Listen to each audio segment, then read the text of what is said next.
Good afternoon, everyone. Welcome to this special interaction for ConneXion, the alumni magazine of the Indian Institute of Management, Calcutta. The April 2026 edition explores the theme Leading Through Disruption, Reinventing Business in Uncertain Time. In today's rapidly evolving world, shaped by technological advancements, global shifts, and changing business models, this theme is not only relevant but important to everyone. It invites us to reflect on how leaders and organizations adapt, build resilience, and continue to grow amidst uncertainty. We are delighted to have with us Professor Anirvan Pant, a faculty member in strategic management at IIM Calcutta. He holds a PhD in corporate strategy and policy from the IIM Bangalore and a master's degree in economics from the University of Lucknow. Professor Pant teaches strategic management, leadership, and international business across both PhD and MBA programs. His work has been widely recognized. He has been a finalist for the prestigious Gunnar Hadlund Award, a recipient of the Infosys Fellowship, and has also received multiple awards for research from the Academy of Management. Prior to joining academia, he gained a rich industry experience at Tata Motors and was also associated with IIM Bangalore. His expertise in strategy and global business offers valuable insights into how organizations navigate complexity and change. We are confident that today's interaction will provide meaningful perspective on strategic flexibility, decision making in uncertain times, and the evolving nature of organizations. Insights that are invaluable for both current and aspiring leaders. Thank you, Professor Anirvan, for joining us.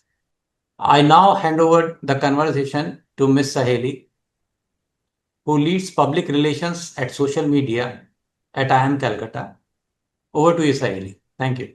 Thank you, sir. Good afternoon, Professor Pant. It's a pleasure to be speaking with you. If I may begin, in an era of constant disruption, how should organizations rethink strategy as a dynamic capability? It's great to be here, Sahili, and my thanks to you, to the alumni office, and to Professor Rajvanshi for enabling this interaction with ConneXion, our primary channel for reaching out to the alumni. The question that you've just posed is one that I constantly grapple with, both in the context of my teaching as well as my research. I've interestingly just concluded the latest installment of my elective for the second year MBA students. An elective called Strategic Leadership, and one of the key organizing principles of that elective indeed is how do we think, how do we choose, as everything that we consider settled and stable around us becomes unsettled and unstable. How do we undertake judgment under uncertainty? One can look at an issue of this kind through a variety of lenses, but given our focus today, I'll focus on the lens of a modern day large public corporation headquartered out of one of the major economies of the world. And I would say what's common to all such firms is that in order to view strategy as a dynamic capability, they have to be extremely mindful of geopolitics today. Strategy as a dynamic capability, which is essentially a capability that allows us to adapt on the go rather than adapt just at a point in time. Strategy as a dynamic capability requires today that we sensitize ourselves how we are seen by global actors, and how we are seen, and how other firms, investors, customers across the world engage with us, comes down to a great extent on the changing order of geopolitics. The logic of geopolitics is something that can be understood by realizing that the post World War II consensus on global trade has broken down. Uh, this has implications for not only the traditional challenges that emerging market multinationals faced, but it has implications also for developed country multinationals and their changing possibilities. Consider, for example, the uh, very peculiar challenge that American um, bourbon whiskey makers faced last year, as a large swath of Canadian consumers of American bourbon chose to boycott American bourbon in the wake of President Trump's pronouncements, which raised several questions in Canada about the depth of American Canadian of the depth of the American Canadian alliance. So the point being that while till 10 years ago, questions of strategy as a dynamic capability would to a great extent reside on whether you are a developed country major firm or a developing country firm, and the challenges that our firms face were very different. Today, while the challenges that our firms face have not gone away, the changing nature of geopolitics has led to a situation where developed country majors also face what I call liabilities of origin and need to be much more mindful of geopolitics today. To me, that's the most important bone that a firm needs to manufacture to harness internally today, particularly if it is a large listed firm, and most listed firms are vulnerable to global pressures of some kind or the other. Uh, that's a that was very interestingly put, sir. Can you give us an example about an organization, especially an Indian organization, who has done this really well?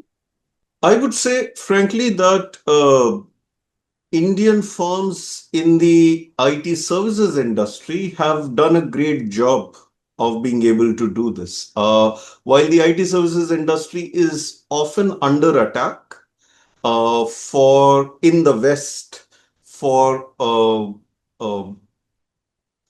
issues such as stealing jobs away from professionals in the West, or visa related questions, or undercutting their domestic rivals over there. Likewise, IT services firms based out of India are also frequently besieged in India because people ask themselves, why are these firms not innovators of the kind that we expect to see? Why don't these firms create products of the kind that we would like to see out of India? Products such as those built by Google or Adobe and so on and so forth. And yet, I would say these firms have been able to use strategy as a dynamic capability, even being mindful of the geopolitical axis, because with all of these constant threats that are posed to the very fundamental nature of their business model, which is a human capital cross-border business model, what's amazing is that they have largely stayed unaffected, largely managed to be resilient through the rising gamut of questions in the West thrown at these firms, through the novel challenges thrown at these firms through the COVID-19 pandemic. Through it all, these firms have managed to develop constituencies in the West, have managed to give value to their customers so that the Fortune 500 continue to see uh, uh, advantage in aligning with these firms. Through it all, they have managed to create pathways for middle class careers out of India. Uh, in other words, while a surface level analysis would, or a surface level treatment would suggest that Indian IT services are firms are besieged and embattled, this seemed so when the digital threat first rose in the early 2010s. It seems so again, by the way, with the rise of AI and what it's doing to the value chain of IT services.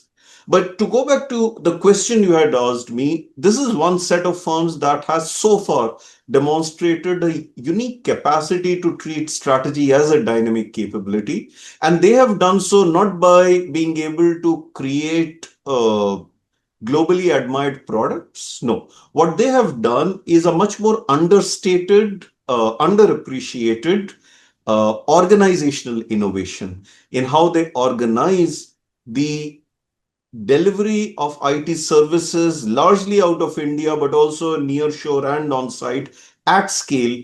The manner in which they orchestrate that over the last 30 years has gone through a continuous refinement. And to my mind, these firms are a prime example of being able to use strategy as a dynamic capability. I did say that the current challenge today is looking at it from the lens of geopolitics. Even that, I would argue these firms have navigated fairly well.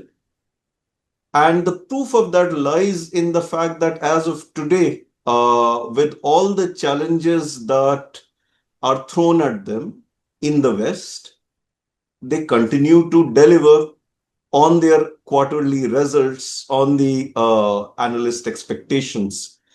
So, yeah, that's the first example I would think of. Thank you, sir. That's a very insightful perspective. However, despite clear signals of change, why do some organizations fail to respond to disruption despite clear signals? Oh, I think there are two ways to, or two stages in which such failure happens. The first stage is a genuine failure to notice change. But I think this actually is rarer than we think it is. Often, what we think is a failure to notice change is not a failure to notice change, but not being able to act on the incoming change that you noticed. For a variety of reasons, firms get locked into certain positions that their stakeholders hold them to. So, the first layer of my response to you is that, well, yes, there are occasions, and we will talk about that, when firms fail to notice change. But there are also occasions when firms do notice change and yet they are unable to act upon what they have noticed because their stakeholders have locked them in. And that's paradoxical because that means that the more stakeholder oriented you are, the greater likelihood that you would be unable to act upon change when it comes, because stakeholders are usually very status quoist. They do not want change. But let me illustrate at least a part of this by going back to the IT services industry. And uh, over the last year or so, I've noticed that the social media commentary on some Indian IT services firms has been particularly acerbic, pointing to their inability to grasp the significance of the change wrought about by generative AI and the future of agentic AI as we proceed towards more intricate forms of AI engagement in our business models. One of the most cited criticisms of one of our leading IT services firms, Infosys, for example, has been that, well, you know what, when Vishal Sikka was there, Infosys had an opportunity to invest in OpenAI, and yet because of a leadership disagreement and Vishal Sikka getting pushed out of Infosys, that investment never came to fruition. Had that come to fruition, then Infosys today would have had a seat at the table. And that's cited as an example of not being able to notice change as it comes in. So if we look at this example, and let's for a moment consider that the facts are correct, right? And then proceed. Examples of this kind are about a certain kind of conservatism in looking at the future. So your question was, why do certain firms, individuals fail to notice change even when it's apparent that change is coming? Remember, it's apparent only post facto. So we are talking of the moment when you're looking forward. And I think one strong reason why this happens is that you overemphasize the risk of doing over the risk of not doing. Uh, if I go back to the mindset of the leadership who would have wanted to walk away, say, from investing in OpenAI at Infosys at that point in time, uh, I'm pretty sure that they were all professionals who were trying to do the best they could for their organization. But my guess is they overemphasize the risk of doing and getting into this over the risk of not doing. The risk of not doing is where the whole issue of missing an opportunity comes up. But a lot of our successful businesses are indexed on the risk of doing and what you can lose if the bet goes wrong.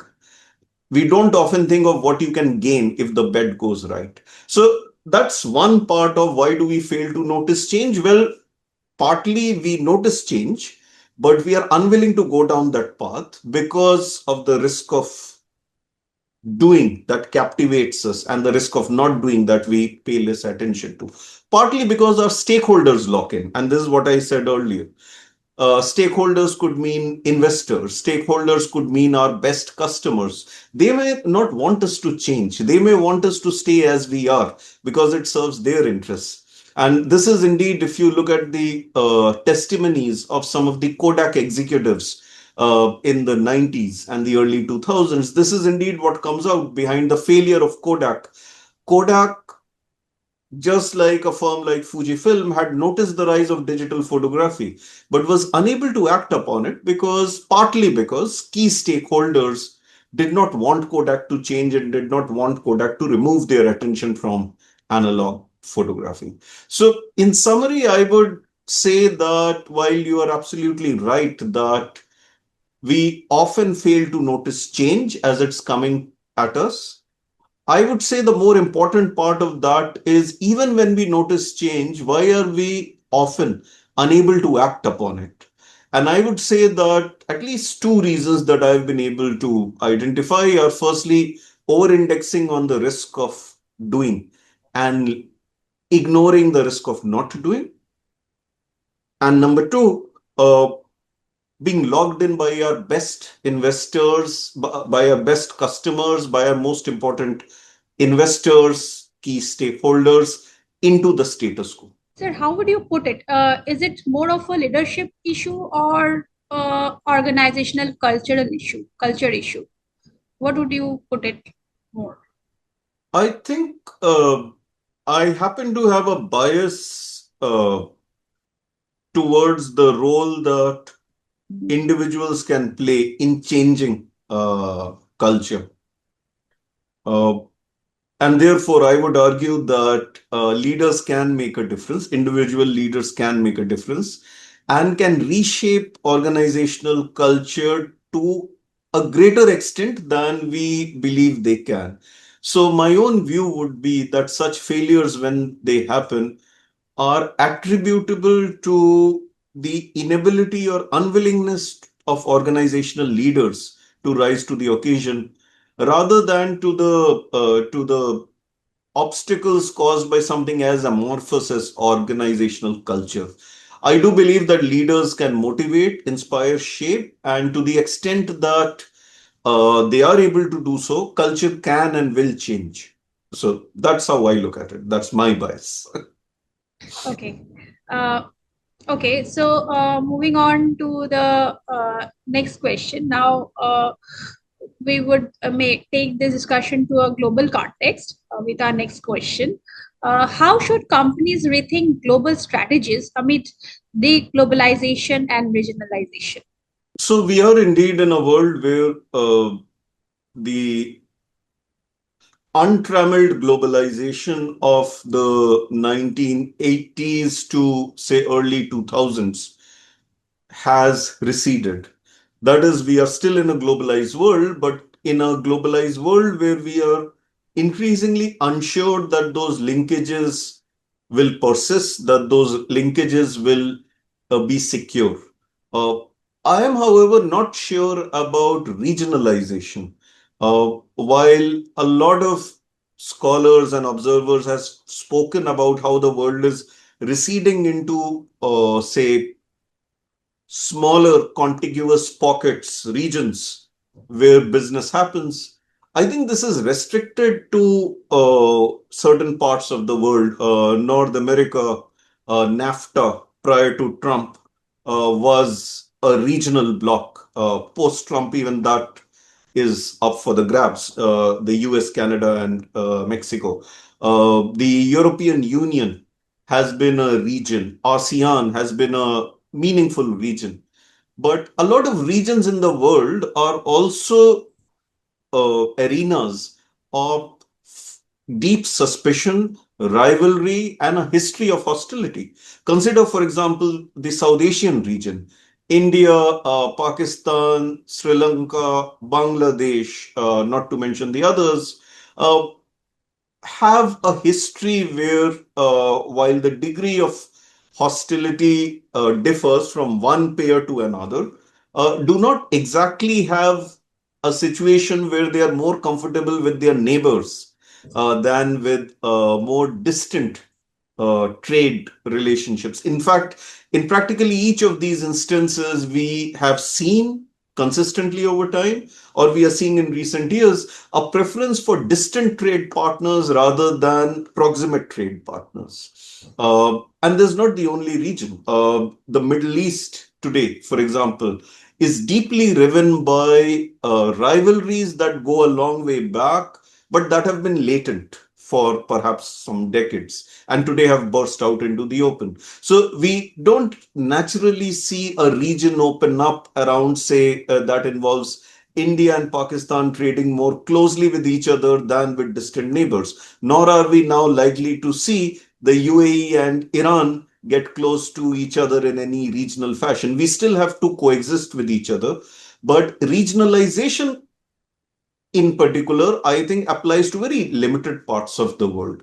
What does, however, seem to be happening is increasingly our faith in unrestricted uh, global arbitrage models of efficiency that will go down. The consensus that had emerged through the 80s down to the late 2000s, up till say 2000, the financial crisis of 2008, was that you go where you get the best resource the cheapest, and that underlay, for example, the emergence of China as the world's manufacturing base and the American reliance on Chinese manufacturing and so on and so forth.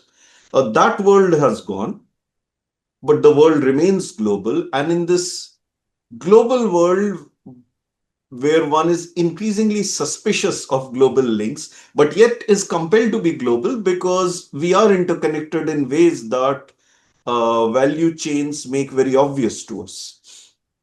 What firms essentially would end up doing is, my guess is they would move towards models that have started emerging post pandemic. That is, global models that rely less on efficiency and more on resilience, more on trusted geopolitical partners, consistently leveraging the capacity to work with allies. And sometimes those allies will be regional, and sometimes those allies will be distant, so not really regional. So to me, that is the future, the proximate future of global strategy. So can you explain this in a more of a context of Indian firms? How do they position themselves in this changing landscape? So, if you look at Indian firms, I would say that a wide variety of Indian firms have in recent years grown on the back of the increasingly friendly relationships between India and, say, the United Arab Emirates. This is seen in a variety of industries, including EPC in the construction business, where Larsen and Toubro has become a major player in the Middle East. We see entrepreneurs move freely across the UAE and India increasingly as both governments enable such movement. We have recently seen movement in the education space as well. So to me, that is one illustration of geopolitically, let's say, enabled sovereign relationship that has now created a base for global value chain interaction as well. So this does not mean that firms like L&T will not look outside the Middle East or outside UAE, for example. They indeed do. But it means that these areas, these countries that are seen as friendly, then become bases where you can develop more stable aspects of your global strategy. And depending upon your risk appetite and the country risk analysis, of course, you are willing to venture further afield as well. Okay, so we'll move on to the next question. How should leaders make decisions when data and past experience become less reliable? So, this is something that requires us to start when you cannot rely on the past, you have to rely on the future.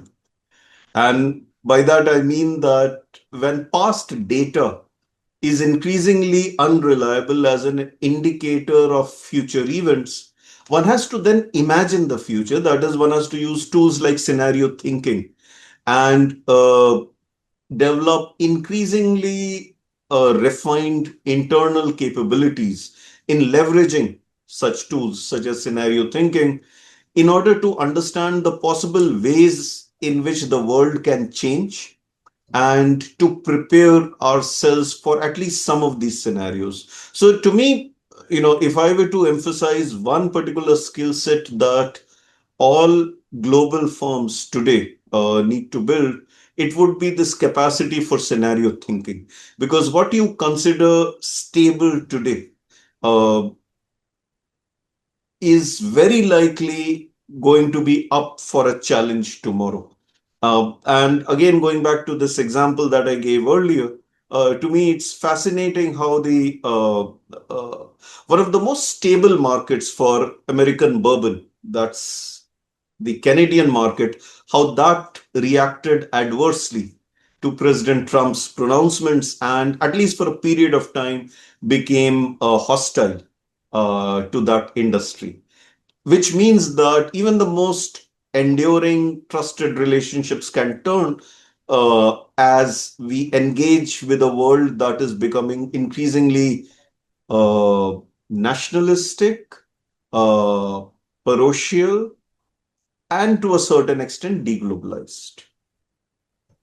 So, do you think intuition play any role in these situations?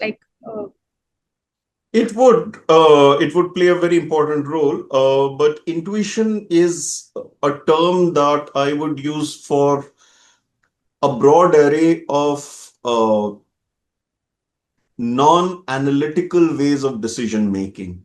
Uh, so let me explain what I mean by that. If analysis is a reasoned logical method of decision making where I use a technique that is replicable, such that if you execute the same technique, you are likely to get the same answer. So if that's what I mean by analysis, intuition to me is very personal. Intuition is something that cannot easily be replicated. Firstly, I would be unable to explain to you why I intuitively favor option X over option Y. B, even if I can explain it to you, it may or may not resonate with you, and you may not necessarily replicate that in your own thinking. So, intuition in that sense, I would see, I understand intuition in contrast to analysis.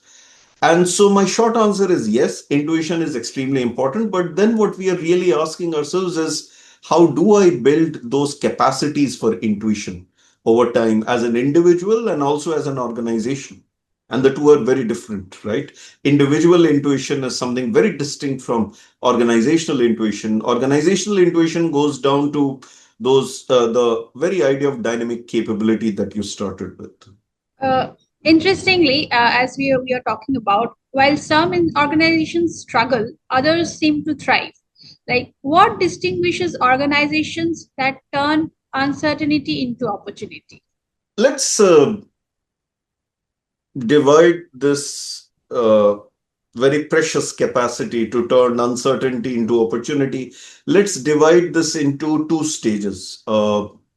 And there is a model of dynamic capabilities that talks of these two stages being the capacity to sense a certain opportunity and the capacity to seize a certain opportunity from uncertainty. In other words, if we are talking of converting uncertainty into opportunity, I have to first ask myself, how do I even sense such possibilities?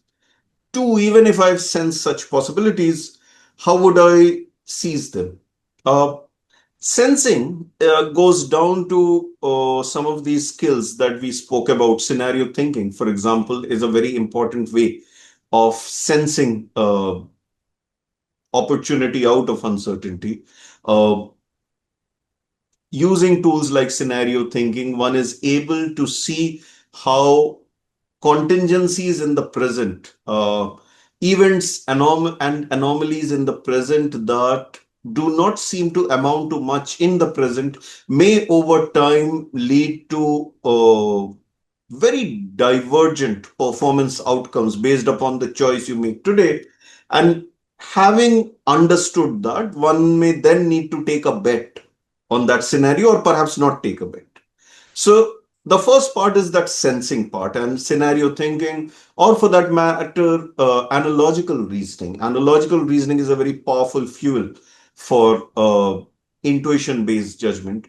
These become important. But when it comes to seizing an opportunity, I would say goes to the other aspect that we spoke about, where we emphasize where I spoke of, being able to consider the risk of not doing. In other words, scenario thinking, analogical reasoning can tell you possibilities, can help you sense possibilities, but you might look at them and you might let them go.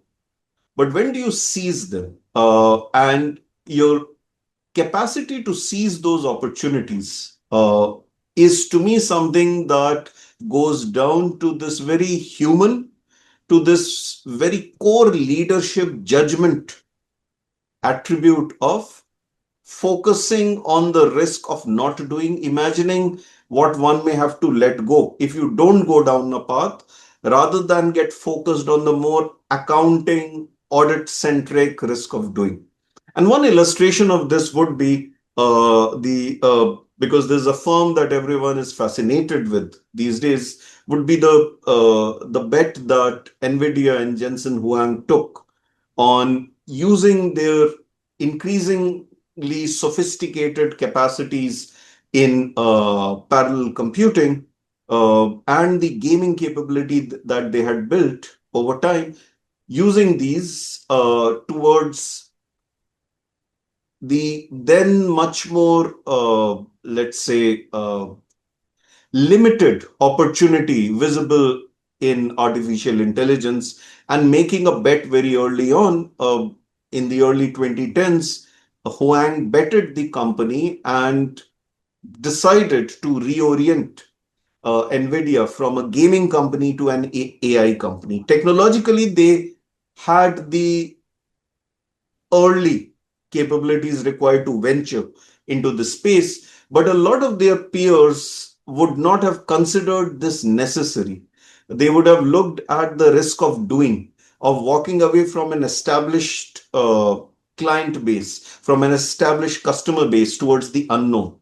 So it was that willingness that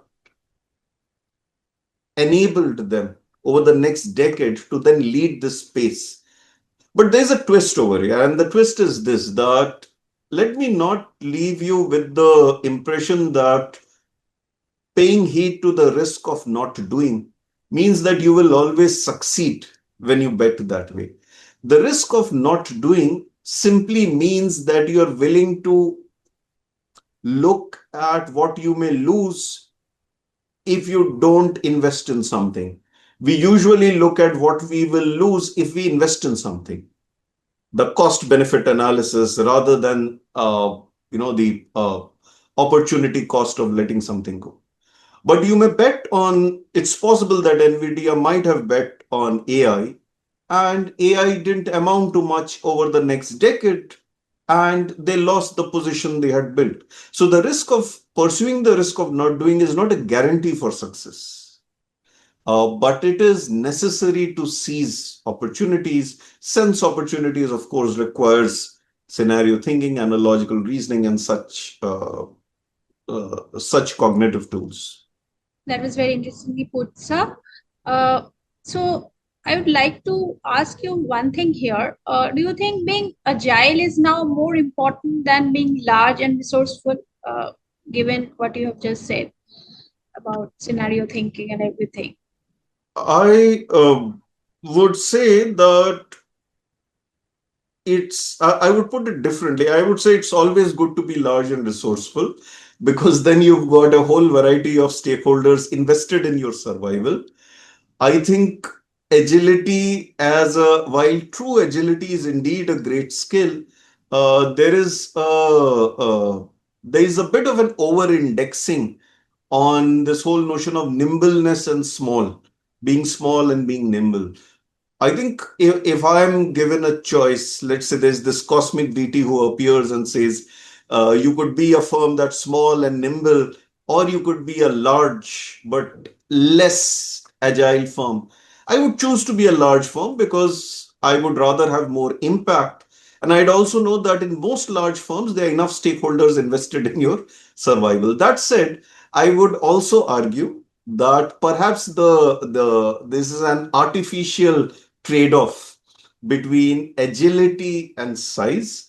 To a certain extent, size also enables us to bet in many more possibilities for the future, and to that extent makes us agile. And one of the great examples of this over the last several years has been the remarkable renewal of Microsoft. But Microsoft was able to renew itself, and Satya Nadella was able to lead this renewal partly because their size allowed a new leader to then make the kind of investments that he then made into cloud computing and other arenas where they focused, to then prepare Microsoft for a post-Windows era, so to speak. So I would say that if I were to choose between the two, I would still favor size. That said, I think large firms can also be agile. Of course, if I'm a small firm, I would take pleasure in being agile, but better to be large than small. Okay. Very interestingly put, sir. Now we will bring disclosure to our student and alumni community. How should management students prepare for an unpredictable business environment? I think I'll draw upon many of the ideas that I've spoken of today and try and put those together. Because to me, the most important skill set today for management students and management graduates is the capacity to think from first principles. When everything is up for redefinition and reframing and reinterpretation, what matters most perhaps is how you can move beyond the frameworks of others, the concepts of others, the the missions of others, to then think about a situation by yourself, for yourself, and to be able to do so from first principles. But what would first principles thinking really require? First principles thinking would require that our graduates master cognitive skills that really underlie uh, the ability to interpret a situation in more ways than others can. In other words, how do you become, let me put it this way, because this is a rather cheesy analogy, I would say, but how do you become your own LLM in today's world? And I would say skill sets such as analogical reasoning, your capacity to understand new events in terms of past contexts elsewhere, which is what an analogy is. Your capacity to engage in scenario thinking and imagine the future out and then decide on which of those possible futures will you bet on. But perhaps most importantly, the capacity to live with contradiction, to live with paradox. In many ways, this age of strife is also an age of paradox, where we are simultaneously seeing a highly globalized, let's say, social life, where our friends and our peers and our key rivals on Twitter or on Facebook or on Instagram might be people from across the world. So, in a way, it's a highly globalized world. At the same time, it's also a world where we are increasingly viewing self-reliance and the nationalization of value chains as an imperative. So it is a paradoxical world. It's a world of contradictions. So beyond analogical reasoning, beyond scenario thinking, I would say one of the most important skills that our students today, that our graduates today can and should possess is this capacity to live with contradictions and to navigate them. And there's this remarkable quote attributed to the American novelist F. Scott Fitzgerald, who said that the mark of a first-rate mind is to hold two opposing ideas in the mind at the same time. I don't think those are his exact words. I'm paraphrasing a bit, but that captures the essence. That to be able to hold two opposing ideas in the mind at the same time and to allow them to exist in your mind like that is indeed the capacity of a first rate mind. Rather than pushing ourselves to pick X over Y, how do we navigate such that we are able to live both with X and Y, such that we are able to not have to trade off size or agility, but live with both? Very well said, sir. Now we are at the end of the interview. I have just one question as an end note. Was there a moment or case that changed how you think about disruption? Well, I would say that a recent work that I've participated in with two of my students uh, or in fact, two pieces of recent work that I've participated in with two of my PhD students have helped me renew my thinking on disruption much more recently. One of these with my student Shalendra, who's now at IIM Bangalore, was about how Indian IT services firms tried to uh, represent themselves as digital IT services. And in that sense, ended up unintentionally disrupting their legacy lines of business and how they navigated that. So what that work did with Shailendra is that it helped me think of how sometimes firms may unintentionally disrupt themselves. These IT services firms saw digital as a new important, let's say, symbol out there that they could grab. It turned out that grabbing it had implications for their legacy business lines and their credibility in those legacy business lines. And to me, that was one important lesson. The other important lesson about disruption to me came in my work with my other PhD student, Deepti, and she's also at IIM Bangalore now. And there we were studying the Indian edtech sector. And one of the things that Deepti focuses on is the remarkable rise and then the remarkable fall of Byju's in the Indian edtech sector. And what we realized there is that the story of disruption does not end with disruption. There is a very important postscript which secures the legacy of that disruption. For example, Byju's did a lot for accessibility of K-12 education, supplementary K-12 education.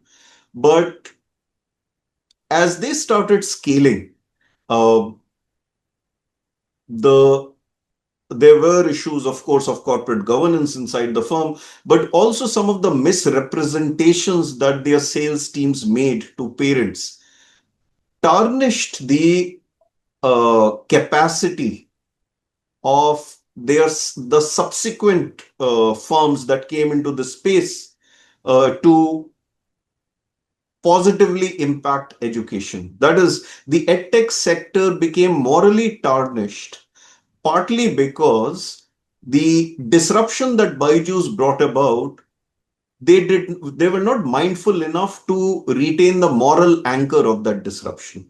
So to me, this one key upshot from the work with Deepti was that disruption cannot be amoral. Disruption also needs to have a moral anchor.